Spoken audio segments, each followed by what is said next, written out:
Nabbi Kalafwa Samuel Omusiginyi omuzaalo w'ena Mutumba nga district ku mutalo gw'Emulama omuluko gw'Emulama n'eigomero lyake ery'Ekiwaani bw'aseruta of God's chosen ministry. Bw'ati nga bwe yayita Nabbi Kalafwa Samuel Omusiginyi bwe twamusanze nga yambudde omukazi n'omusajja mu lujjudde lw'abantu mbu ng'amusabira.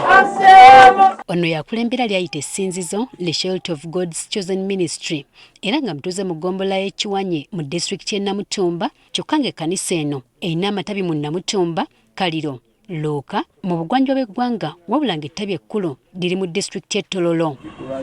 Okusabirwa mu kkanisa eno omuntu asooka kwambulwa n'asigala bute era nga be tusanze asabira okubadde omukazi n'omusajja abadde bakwasizza emisubbaawa nga bali bwereere.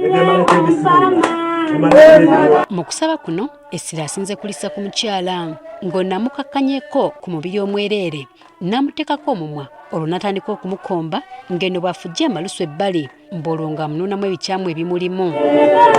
Bw'avudde awo n'atandika okuyisa emikono ng'eno bw'agikwata ku mabeere ng'eno bw'ayisa engalo ku muliro ate n'azizza ku mabeere. Omumwa gwe tegukomye mu kifuba wokka okukomba ne mu bitundu by'omubiri ebirala bituuseemu okuli emikono, olubuto n'ebirala.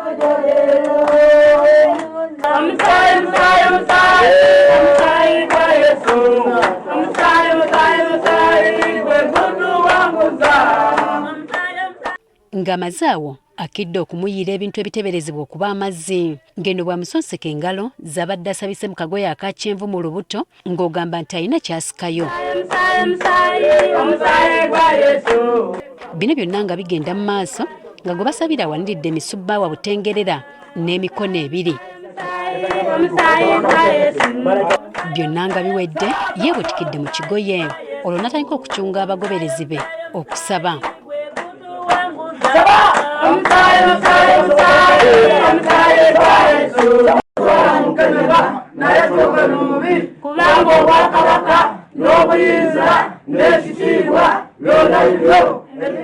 Oluvannyuma lwa byonna ono akidde okumusimba emikono n'atandika okumulangirirako ebintu eby'enjawulo wamu n'okumusabira. Olwaleero osobola okumutwala kwa Magindi kabaka w'abakabaka emalayika edaatola Petero mu ikomera Babata tumaze oddaaniriza emalayika edaatola Daniel mu luyino oluwanvu eno tumaze oddaaniriza. Ng'amaliriza atandise okumwewaanirako nga bw'abadde amaze okumuwonya okukakasa kino gwe basabidde abuusebuuseemu okwekebera oba ng'obulumi buweddewo. Maze okukuwonya. Amina. Maze okukuwonya. Oli otya? Mu kwogerako naye Kalafwa Samuel Omusiginyi agamba nti asinga kukola ku kyakulwanyisa by'okwola mu maka g'abantu wamu n'endwadde ezitambulira mu mubiri ssaako ne ku nsusu z'abantu. Endwaire dda mirundi ediyera eri omuntu okuba n'endwaire nga ya ku mubiri ng'awulira mpewo yabaayo endwaire ng'awulira mu lubuto ekintu kimutambulamu awulira mu mikono ng'ebintu bitambulira munda omwo edda endwaire dibadda mu musaayi edda okungulu ku luusu naye omuntu okuwulira empewo ng'eri kumutambulirako ebyo byonna biba bitambulira mu sitaani okuyigarizibwa okwagooya agabi. Mwana attu atubuulidde nti naye obuweereza bwe abwesigamya ku Bayibuli. Bayibuli ekivunula nti ebyoyoyoyo mulimu emizimu, amagembe, ebiteega, ebitambo, ebyokooloyokoolo, amalogologo. Bayibuli ekivunula nti ebyoyoyoyo. So nze Nabbi Kalafwa omulimu gw'endiku Katonda omukono gwe yantaaku kusobola kutoola ku bantu abo bintu ebyo nga bwe kyayogerwa mu Matayo 10 nti bwe yayita abayigirizwa 12 yabaawo obuyinza ku Diamond omubi. Agamba nti obuweereza buno teyerimbikamu bwerimbike ng'aliko gye yabangukira era ng'abukulunguddemu ebbanga lya myaka 10. Nasooka okuba musumba mu kyaki eyanabbi omulala yantaaku omukono so wona mazemu emyaka nga 10 mu buweereza buno nga mpeereza era nga nkola emirimu edda Katonda. Ategeezezza nti ebyamagero byakola byeyogerera byokka era nga teyeetagana kwekubira bulango nga bawonya be bayita bannaabwe okuva mu bitundu by'eggwanga eby'enjawulo.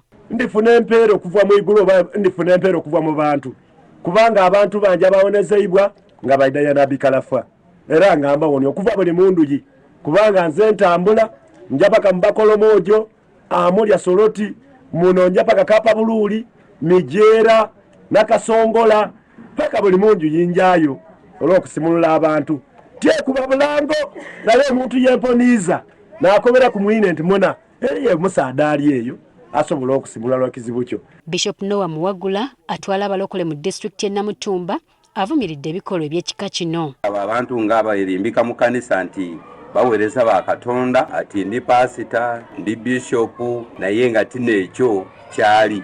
Ono agamba nti omusajja ono akozesa ebintu eby'enjawulo okutiisatiisa abantu n'akomekkereza ng'abalumizza. Olwisi okuluma abantu mubali kubatola mu bintu baba n'emisubaawa olwisi okujja kusingula ebintu mu magombe ebintu ebifaanana bityo. Agamba nti ebikolwa nga bino si bya Bwakatonda. Abo bantu bajenti ba sitaani bakozesa bataawo b'endimbika nga abatairewo kyaki.